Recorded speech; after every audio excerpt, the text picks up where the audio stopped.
SoundCloud, a music streaming platform that was launched in 2008.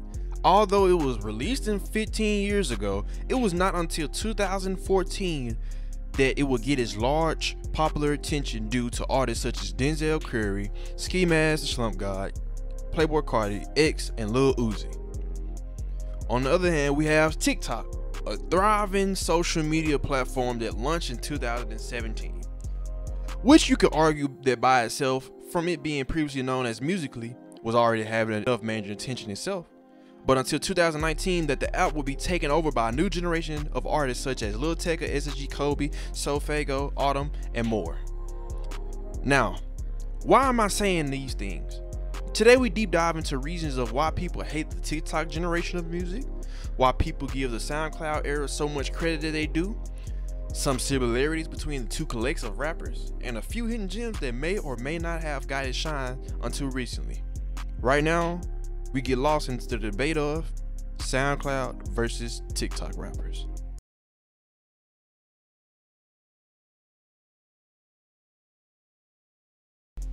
2014, the year everything took off. What were you listening to? Rich Gang's Thug and Rich Homie album, Future's Honest album, or maybe even Migos' Rich Nigga Timeline. All these bangers, but that's just the surface of what was going on in the rap game during the time.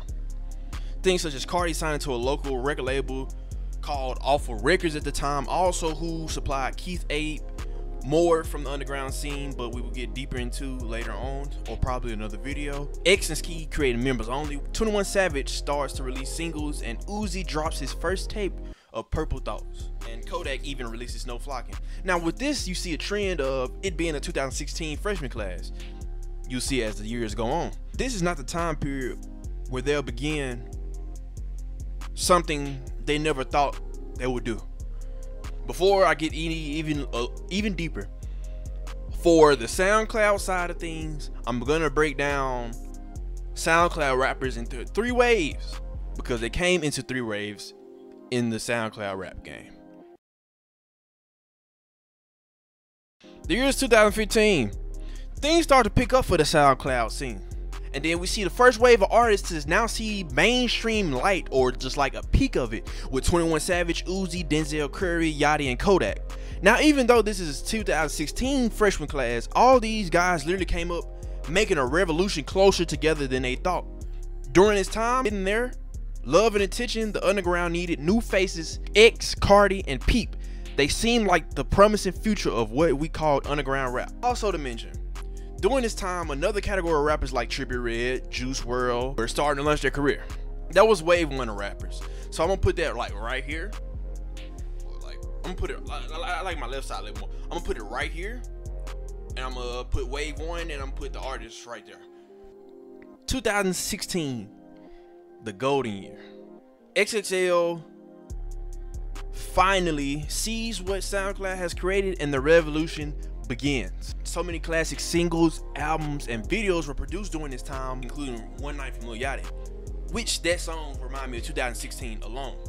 During that, in the active underground scene, you had voices such as Carti, X, Peep, and Ski, all to be depended upon to be the next voices of the SoundCloud era of rap. Also being depended on to come out of the SoundCloud era and be the mainstream stars. Also, whilst upon this, the forbidden side of SoundCloud rap would start to emerge and give us acts such as Lil Pump, Smoke Perp, and 6ix9ine. Coming off one of the best years musically due to SoundCloud, 2017, obviously the mainstream heat started to come in, and quickly everyone wanted to know who the next big SoundCloud artist would be. Even though that moment came, I don't think anyone expected what's to come. We're introduced to Lil Pump, Smoke Perp, Trippie Redd, people such as that. Also during this time is when we would start seeing a trend of a lot of untimely deaths in the SoundCloud scene, beginning with Lil Peep. And this event, as you would imagine, would not put a nice picture on these new rappers, and that they were pushing a persona of being off drugs constantly. With hearing acts like Lil Pump, Trippie Redd, Smoke Perp, the rap community thought we were cooked. Even though I did enjoy the music at the time, it most definitely aged like milk. Also with the music, the images were very grimy and all over the place, so the public didn't know how to take these new people and accept the grimy figures that they were seeing. 2018, and the death of SoundCloud rap began. At this point in time, SoundCloud is a shell of its former self. With anyone coming up being labeled as a SoundCloud rapper, that the term was used more than a doorknob. And to the media, it's a joke now, to a point where Saturday Night Live even makes a skit dedicated to mumble rap. It was a streaming services time. Things that came from this were like Goodbye and Good Riddance by Juice WRLD, Dalit by Playboi Carti, and Question Mark by X. All received beautiful commercial success. All of them did. But now it's time for the third and final wave of rappers that will carry out SoundCloud into its final days. And those rappers were X, Trippie, and Juice WRLD, putting up numbers and holding numbers accountable during the time and holding up for SoundCloud. With all the previous waves of SoundCloud rappers receiving some form of success in the mainstream, it brought so many opinions on the category of music, bad or good. While in this time, artists of the category started to branch out from that sound that brung them in the game, like Cardi, X, and She. It was also some of the artists that were left behind that tried to stick to their sound and stay true to it, but failed as times were changing. Everything started to go in shambles after the untimely death of X. And then the final blow to me, just my opinion, the final blow to me was the 2018 XXL freshman class. Not the whole class. While most of those people from that XXL class are fairly doing well for themselves right now, it was also the SoundCloud group cipher that gave the final blow, including Lil Pump, Smoke Perp, and Blockboy JB, which I have no problem with. They were just enjoying themselves. I have no problem with it all. They were just enjoying themselves. If you could watch the freestyle, the cipher, they were enjoying themselves, but it's very much mumble rap. Just for your information, that cipher alone is XXL's most disliked video. So to me, July 13th, 2018 is when SoundCloud rap died. 2019. TikTok has become the biggest social media platform in the world, to the point where it had Donald Trump even trying to ban it from America while he was upon presidency. But also during this time came a new sound of rap similar to the overcoming of SoundCloud, with Lil Tecca dropping Ransom and it being a TikTok success, a banger. Now, before I go deeper into the TikTok side of things, I'm finna jump around a few periods of time to give information about these TikTok rappers, cause unlike SoundCloud, where I can deep dive for old and vintage information off the internet, I still can do that currently, but it would be certainly hard to find because these events are probably happening now, and there's not as much things on the internet about 2021 through 2023 TikTok rappers, because I don't think people like TikTok rappers. And I couldn't look up information. I didn't have enough information to go by. I only have enough information to go by what I've seen and experienced between this TikTok generation of rap. So don't mind me missing a few artists or messing up on a few things, or this didn't happen, that didn't happen, you wrong. Just help me out, you feel me? My first memory and from the information on the internet that I did connect and what I looked up, Tecca had Ransom. That was one song, but who was the first artist to have a collective songs on TikTok that made them boom? My first collect, it is Doo-Wop Kane, a founding father, which is another conversation for another day. But songs like Tweaking Mad gave him not humongous TikTok success, but it was a frequently used sound on TikTok at the time of release. With another artist named Summers emerging on the scene, he came into the TikTok game. Once again, not a humongous used sound, which he would have later, but it's a song called Blurry, which was frequently used and used enough to where it gained him knowledge and gained him part of a fan base. Also, Summers came an artist slash producer who was a producer at the time named Twin Uzis, Autumn. Autumn would also come with him, and they would create Slay World. And Slay World would change the way we listen to music now. All the music we hear now is inspired by Slay World in some form way. Him and Autumn, Summers and Autumn, would form the group called Slay World, including members such as Desire, Isaiah TG, Can, and etc. And Jace. With people like SSG, Kobe, and Yeet being in the group chat, being in the group chat and affiliates to the group, these few would take over the social media trends years to come. But the only one that was to have certified commercial TikTok success off rip was Sofago, with his track Knock Knock, produced by Lil Tecca, which would be a TikTok magnet. Sound was used like Momental, and I think that's what got him signed to Cactus Jack. But he blew up off there like all the way. And this is just 2019 to be still with y'all. The hood was doing TikToks to Sofago joint, to Knock Knock, to the white suburban kids were doing TikToks to this song. You feel what I'm saying? That's why it blew up. With that being most to remove from 2019, 2020 is where everything took off for the TikTok era, with names such as Baby Santana, Cash Dummy, Ken Carson, Destroy Lonely, Yeet, and Autumn. Ken Carson releases his well-known single called Yell. Destroy Lonely with Bane. You also have Cash Dummy and Baby Santana with 14. But also Baby Santana at the time had Antisocial. Cash Dummy with Reparations. Why Reparations? Now that came out in 2021. Still bumping. It's still bumping. He came out with his Beautiful. And Autumn with SFTW. Although you could agree with someone that Yeet blew up off Money Twerk, because that's why I heard Yeet for the first time, was that song that blew Yeet up for real was Get Busy, because Pandemic and Get Busy, Yeet just blew up. From then on, it's really history, because we're living in it to see it right now. Those artists I named that blew up in 2020 are now top of their game, except Cash Dummy.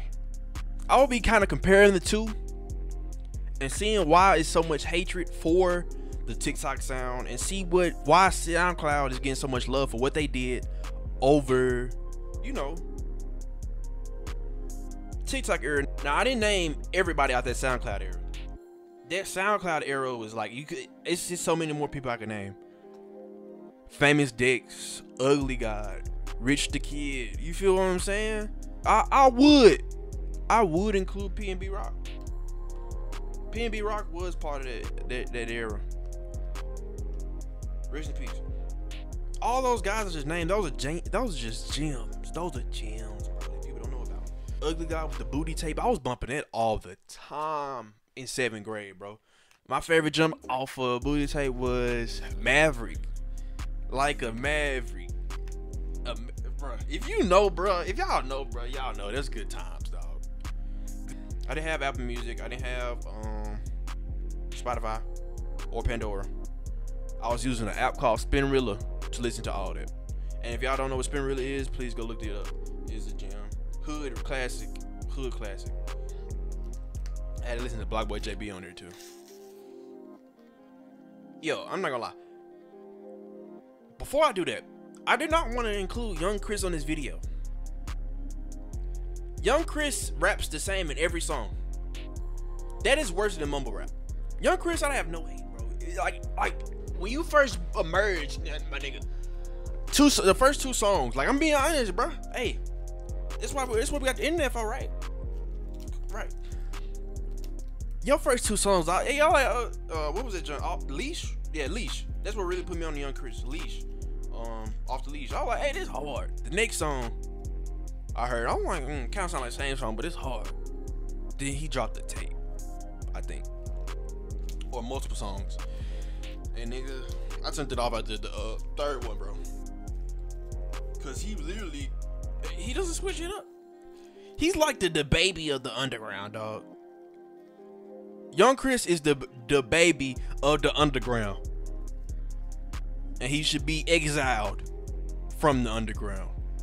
I was rocking with you first 2 songs, but now everything sounds the same. I think. Now the reason I think people now, and as the TikTok scene started, why people couldn't accept it was because I guess it's probably I feel like one point in time somebody came across and be like, you wouldn't have blew up without TikTok.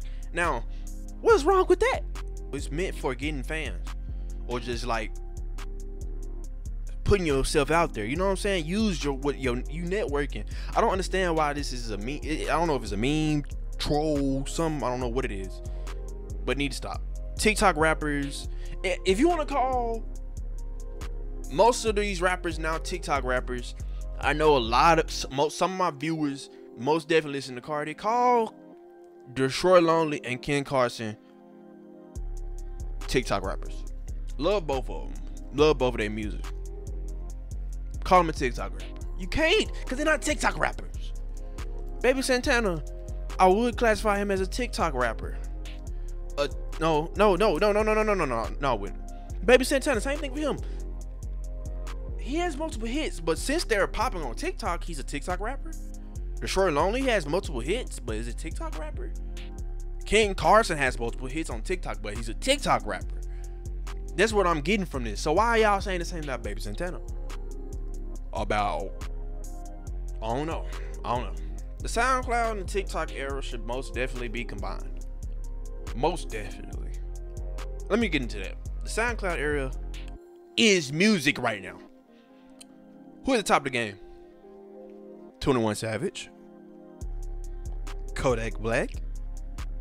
I wouldn't say Disney Curry, but he has a loyal following and gets over probably 2 million a video. Yeah, Uzi, Kodak, Savage, Yachty, Denzel Curry, all currently at the top of their game. That's self-explanatory. That reason alone is why that reason alone is why the SoundCloud era gets so much credit that it does, because it's modeled music today.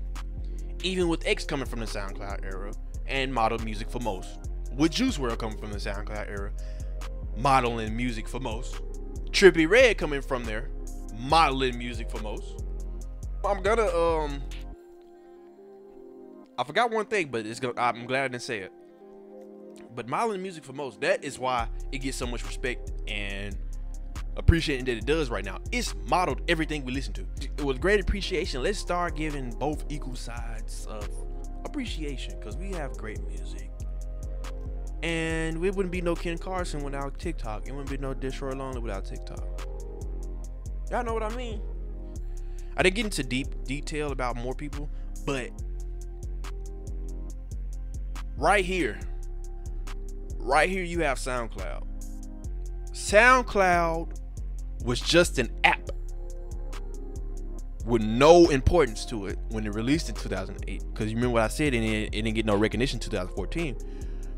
The artists made the app, while on TikTok, the TikToks made the artists, which both can transcend and go either way, and you still get your blow. The artist made the app, and I feel like we wouldn't even know about SoundCloud if it wasn't for these people that are at the top of the game today. And with TikTok, it's a social media platform, bro. I expect music to get out, because it was a time period in 2017 18 where I heard nothing but music on Instagram. So TikTok was gonna come eventually. If I were to pick between the two, I'm gonna put my top 5 of songs between the era, and then I'm gonna versus them, and I'm gonna see which one gonna win. Right here, I'm gonna put I guess I'm gonna put TikTok right here, and I'm gonna put SoundCloud over here. For TikTok, Industry by Doo-Wop Kane, Me and My Cup by none of them made. Me and My Cup by Ken Carson, No New Friends by Autumn and Summers, One Way by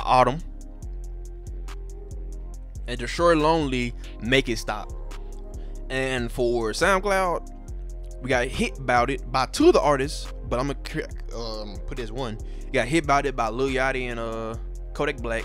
A Lot by 21 Savage. I love this song. Lil Uzi, Scott and Ramona. Juice WRLD.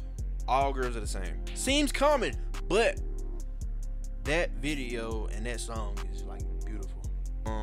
Love Scars 3. To me, between those songs, I gotta go with whatever list Me and My Cup is on. Me and My Cup is just like astronomical, out of this world. So Me and My Cup wins by default. So that means the TikTok era of rap wins by default. So you know what that means, man. Keep washing your hair. Keep yourself groomed. And salute. Oh, what's this? Hold on. And salute.